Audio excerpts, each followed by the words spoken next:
I finished A Knight of the Seven Kingdoms, and today I want to talk about why this show works so well. I will say there are spoilers for A Knight of the Seven Kingdoms Season 1 in this video, as well as spoilers for The Hedge Knight, which is the story that the show is based on. So if you want to avoid spoilers, don't watch this video. But I also assume if you're watching this video, you probably saw the show and you want to watch this. So that is your spoiler warning for today. Now, when you look at a lot of these shows and movies, there is this dreaded problem that comes alongside franchise growth. It happened to Game of Thrones, it's happening to House of the Dragon. The increasing expectations, the battles get bigger, the storylines get more complicated, the visual effects get more expensive, everything grows with scale as the franchise grows in audience.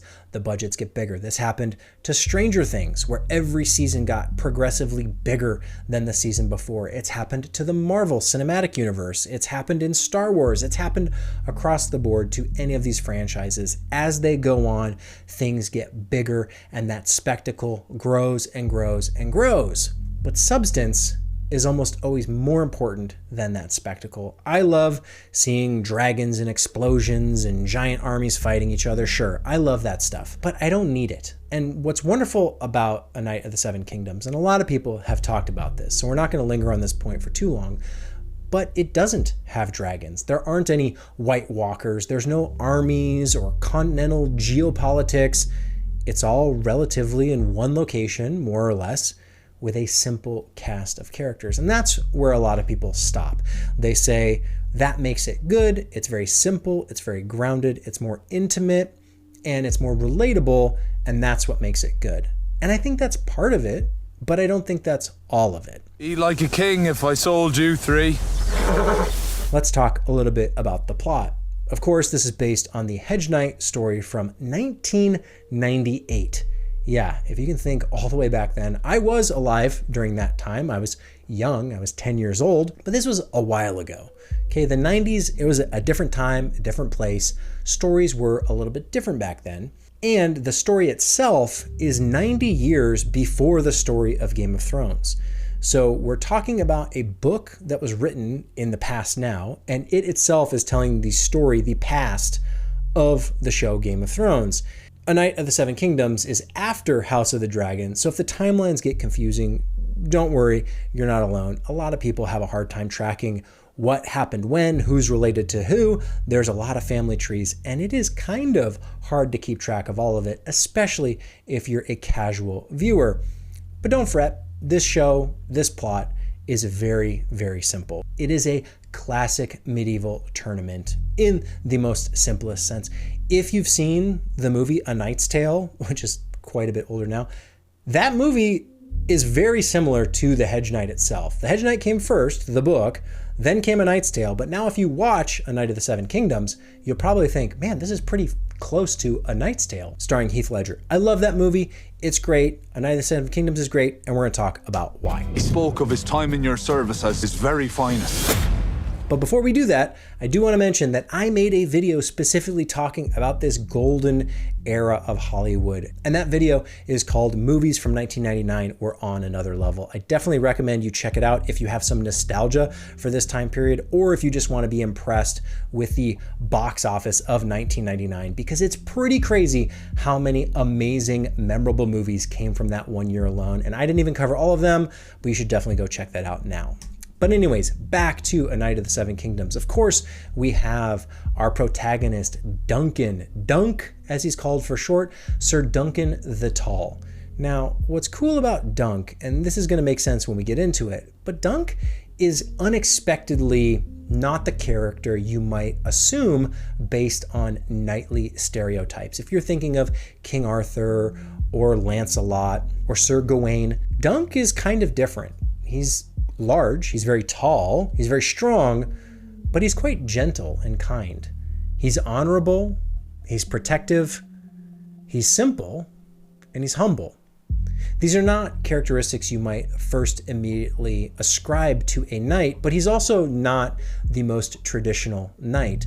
When it comes to the story and how he got his knighthood, it's kind of up for debate if he even is a knight at all. And I don't know that any of us will ever know for sure, but there's a lot of clues that lead to us thinking that maybe Dunk isn't exactly the knight that he says he is, because it just seems kind of odd based on his behavior and his decisions. But that's okay. We still like him. We enjoy watching his story because he has all these admirable traits. His sidekick, or his squire, Egg, is really, truly, and this is where we're getting into spoilers here, but I don't think it really ruins anything. He's actually Aegon Targaryen, an actually important highborn character who appears at first as a poor stable boy. Now, Egg is interesting because he's also not quite what you would expect from the stereotype of a prince. He's very well studied, he's curious, he's very independent, he's proactive, and he's idealistic. He's not the spoiled brat rich kid that you might first think. After the tournament, I can stay in as your squire. Come on! And between the two of them, we have this perfect combination of brawn and brains. It's the iconic combo for a reason, because it just works so well. We've got Dunk, who's very tall, and then we've got Egg, who's fairly short. Dunk is, of course, lowborn, very poor from his background, his childhood, and even as a knight, he is a hedge knight. He has no nobility, no royalty, there's nothing special about him at all. Whereas Egg is highborn and very important when it comes to the family houses of this world. The knight and the squire, but almost opposite of what you would expect. And there's a lot of this unexpected contrast in this story.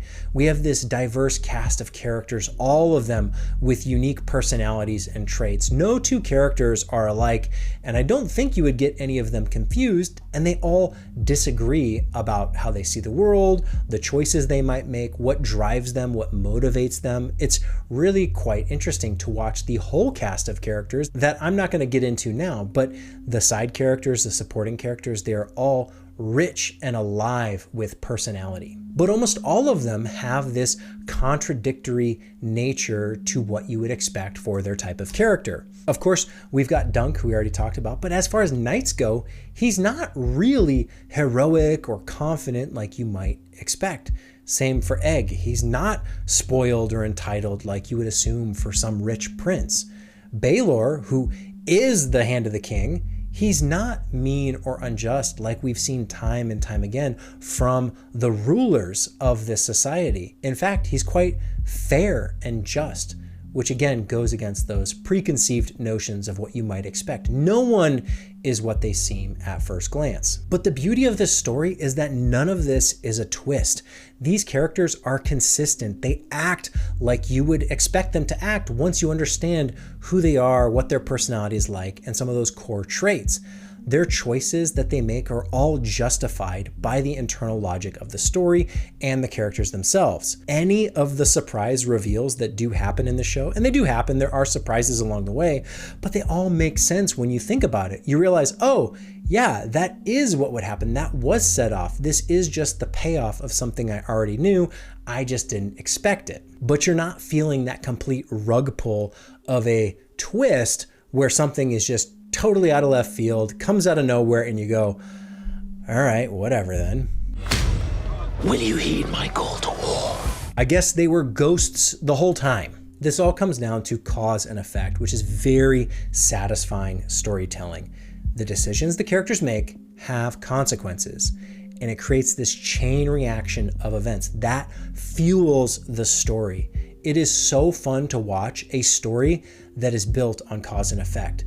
Instead of this happens and then this happens and then this happens and then this happens, we get the satisfying payoffs of this happens because something else happened before it, and therefore this other thing happens afterward. It is so much fun to watch. And beyond that chain reaction being fun, the setting itself is fun and lively. It's this celebration, this tournament.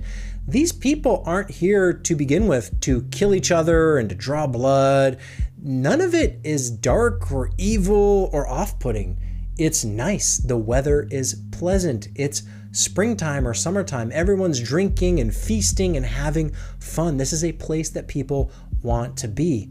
and it's very pleasant atmosphere. One of my favorite things about movies and TV shows is when they're just nice to look at because it's nice to be there with them. And this show captures that perfectly. Now, not every scene is pleasant. There are uncomfortable moments. There are settings that aren't quite as nice.